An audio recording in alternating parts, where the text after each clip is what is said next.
basket. Tous les vendredis, vous jouez au foot. Et puis maintenant, toi, tu dis que c'est le vendredi que tu vas à la prière. Mon ami, chercher Dieu, la soif fait mal. Hey. La soif isole. My God. La soif te fera perdre des gens. Et si tu n'es pas d'accord, parfois tu vas perdre des gens, tu auras du mal à avancer dans ta marche spirituelle avec Dieu. J'aime la portion de texte que j'ai lu avec vous parce que la Bible dit que déjà quand Anne naît, quand Samuel naît, autant pour moi, Anne n'a pas consulté Samuel. Pour les personnes qui connaissent l'histoire de Samuel et de Anne, Anne est enceinte. Anne dit, si tu me donnes un fils, je te le donnerai. Samuel n'est pas né, Samuel n'a pas été consulté. Certains d'entre vous, je vais prier pour vous cet après-midi, je ne vais pas vous consulter. Je vais vous obliger à vous mettre sur l'autel. Je vais vous mettre de force sur l'autel. Vous allez recommencer à avoir soif et à aimer Dieu. Anne n'a pas consulté Samuel, elle a pris l'enfant, elle a déposé sur l'autel. Mais plus loin, je suis choquée parce qu'on va déposer Samuel dans un endroit où les gens se compromettent. Au milieu des gens qui pêchent. Ça veut dire que c'est possible d'impacter même là où il y a des gens qui pêchent. Certains d'entre vous veulent me mentir que à l'église il y a trop le péché, à l'église il y a trop ça. Je pars. Tu n'as rien compris. Parce que la lumière n'a pas sa place dans la lumière. La lumière a sa place dans les ténèbres. C'est exactement parce qu'à l'église, il y a des personnes qui sont des pécheurs que toi, tu dois rester là. Parce que Dieu veut utiliser ta vie comme un échantillon pour leur montrer que c'est possible d'être jeune et de ne pas se compromettre. C'est possible d'être jeune et de se marier à 22 ans. C'est possible d'être jeune et de devenir riche et gagner des affaires. C'est possible d'être jeune et de ne pas se conformer. Quand toi, tu sors de l'église, tu vas où? Tu nous laisses avec qui? Ne nous laisse pas. Parce que nous aussi, on est fatigué. Parfois, c'est facile de tenir quand on est 1, 2, 3, 4. Tu sors de l'église, tu vas où? C'est là qu'on a besoin de toi. On va prier. Même si, je dis à extraordinaire, même si vous faites des dimanches où, par exemple, vous êtes 30 personnes, ne vous relâchez pas. Vous devez refuser que l'absence des gens vous... En fait, parce que quelqu'un est absent, toi tu passes à côté de Dieu. Non. Je vais tellement chercher Dieu. Je vais tellement prier que je vais porter du fruit. En fait, la Bible dit que vous verrez désormais la différence entre ceux qui me servent et ceux qui ne me servent pas. Je ne peux pas servir d'une sans témoignage. Je ne peux pas voir qui dit ce que j'ai dit et puis la vie ne porte pas du fruit. Oh, je vais prier. Pendant que vous allez en plein de lui, pendant que vous soyez avec les gens matés, pendant que vous compromettez, moi je vais geler. Je vais monter sur le tel. Vous devez voir que Dieu change. Et les mêmes personnes qui te critiquent aujourd'hui, demain t'appelleront pour dire prie pour moi. Prie pour moi. Samuel est dans le temple. On l'a mis sur l'autel de force. Et il se retrouve au milieu des gens qui sont les fils d'Élie, c'est-à-dire qu'ils font du désordre dans le temple. Mais au milieu de ça, verset 18, 1 Samuel 2, verset. La Bible dit, mais Samuel se tenant servait. Mettez-moi le verset sur 1 Samuel 2, 18. Samuel servait devant l'Éternel. Ah, Saint-Esprit, je t'entends. Samuel servait devant l'Éternel. Le mot devant est important. Le mot devant ici indique la position. Avant de servir devant les hommes, tu dois servir devant l'Éternel. Parce que le même Samuel, on va dire, 1 Samuel 2, verset 1, la Bible dit, Samuel servait devant Élie. Ici, 1 Samuel 2, verset 1, dit Samuel faisait le service devant l'Éternel. Mon ami, avant de te tenir devant des nations, devant des foules, tiens-toi devant Dieu. Avant de vouloir te tenir sur la chair, mon ami, tiens-toi devant Dieu. Avant de vouloir te tenir pour évangéliser, tiens-toi devant Dieu. Devant qui tu te tiens? Devant Netflix, devant TikTok, devant Instagram, tu te tiens devant qui? Oh, my God. Et puis c'est venu nous fatiguer ici, on chante qu'il n'y a pas l'huile. Hey. On chante qu'il n'y a pas l'huile. On prêche qu'il n'y a pas l'huile. Oh. On ouvre la Bible, il n'y a pas de révélation. Comment? Tu te tiens devant qui? Hey. Samuel se tenait devant Dieu. Et alors que Samuel se tenait devant Dieu, il ne regardait pas Ophni et Phiné. Mon rôle, c'est pas de regarder le péché des autres. Mon rôle, c'est de regarder la sanctification de Jésus. Mon rôle, c'est pas de regarder comment tu te souilles. Mon rôle, c'est regarder à Jésus. Alors que je regarde à Jésus, nous tous le visage découvert, contemplant comme dans un miroir la gloire de Dieu. Nous sommes transformés en la même image.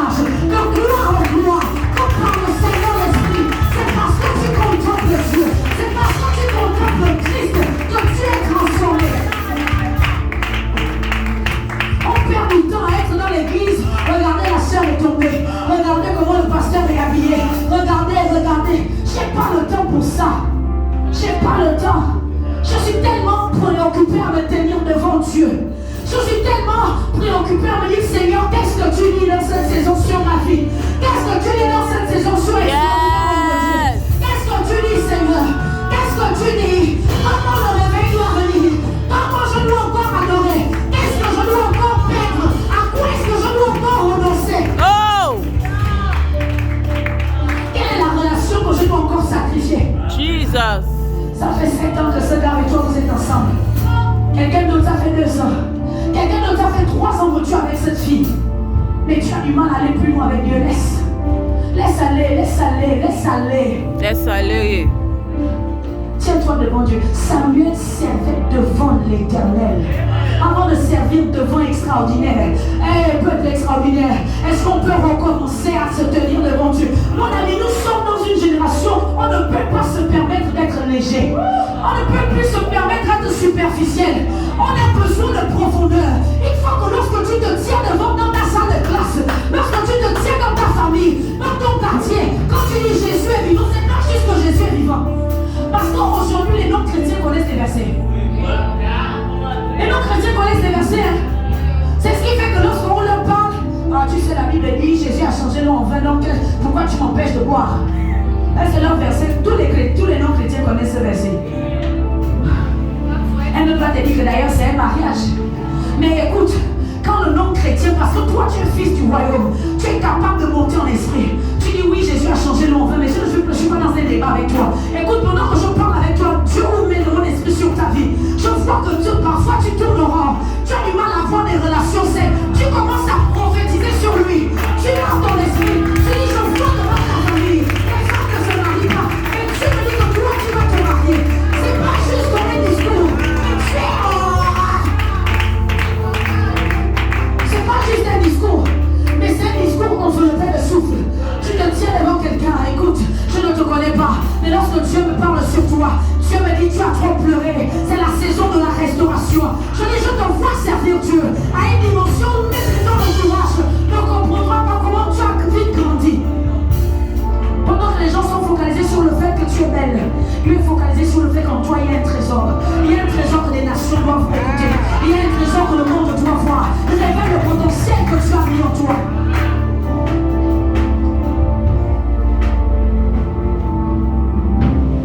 Se tenir devant Dieu. Et là, je vois comment Zacharie, l'ange Gabriel, la portion de texte que j'ai lu avec vous, Luc 1, verset 19. Leader Giro. En fait, petite parenthèse. Leader Giro et moi, on était au lycée ensemble. On a fait la terminale. Quelle classe ensemble? 4e, hein? On a fait la 4e ensemble. Demandez à Leader Giro. Je suis même sûre que si on avait dit à Leader Giro au lycée que moi j'allais prêcher l'évangile, il n'allait pas croire. Tu allais croire? C'est Dieu qui fait ça. Mon ami, parfois Dieu va t'obliger à te tenir devant lui. Il va utiliser la frustration. Tes parents, ça ne va pas à la maison. Ton copain te plaque, ta copine te plaque. Ça ne va pas dans tes finances, tes études. Tu n'as personne pour payer tes études. Dieu va utiliser des situations qui vont tellement te frustrer que tu vas te retrouver obligé de te tenir devant lui. Parce que Dieu, c'est un gentleman. Parfois, il préfère que tu le fasses de toi-même. Mais parce qu'il a un souci, il a le fardeau de ton destin. Il va dire, bon, comment je peux agir? Je peux permettre que le diable touche un peu à sa vie, le diable touche un peu à ses études. Et puis tu... Écoutez, l'ange Gabriel va visiter Zacharie. L'ange Gabriel parle à Zacharie. Zacharie ne croit pas. Zacharie fait ce que certains d'entre vous faites lorsque les hommes de Dieu prêchent. Vous regardez que, ah, tu dis quoi? Comment cela va se faire? Écoutez ce que Zacharie dit à l'ange dit à Zacharie. Mettez-moi le... Il dit, je suis Gabriel. Je me tiens devant Dieu. Ah! Je me tiens devant Dieu. J'ai été envoyé. Ça veut dire que la position que j'ai devant Dieu, l'impact du discours que je dis. Comment? La position que j'ai devant Dieu, du poids et de la valeur à mes paroles. L'ange Gabriel dit à Zacharie, tu ne peux pas douter de ce que je te dis. Pourquoi? Parce que je me tiens devant Dieu. Et si moi je suis envoyé, oh my God, je peux lui annoncer un jeûne extraordinaire en mon Dieu. Je dis parce que je me tiens devant Dieu, parce que je me tiens sur cette veine. Je suis venu comme un ange pour annoncer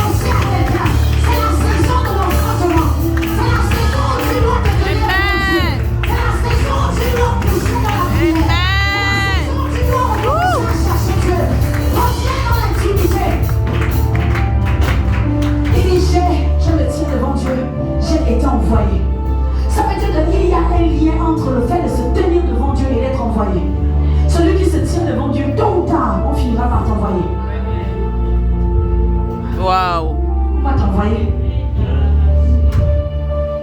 Tu peux faire bouder. Je dis, je vois en esprit, Dieu va t'envoyer. Amen. Tu te dis, je suis jeune, je suis beau. Cette beauté-là, ça appartient à Jésus. Amen. Dieu va t'envoyer. Oui, j'ai vu. Et je t'ai vu en feu. Amen. Je tiens-toi devant Dieu. Je dis qu'un nouveau lieu aide le peuple, la jeunesse des Cérènes, pas juste des Cérènes en Dieu. Que Dieu à nouveau souffle un vent de prière, souffle un esprit de soif pour la jeunesse de Cérènes. Recommence à se tenir devant Dieu. Recommence à se tenir devant Dieu. Recommence à se tenir devant Dieu. Je dis monte sur l'autel. Monte sur l'autel. Les gens sont montés.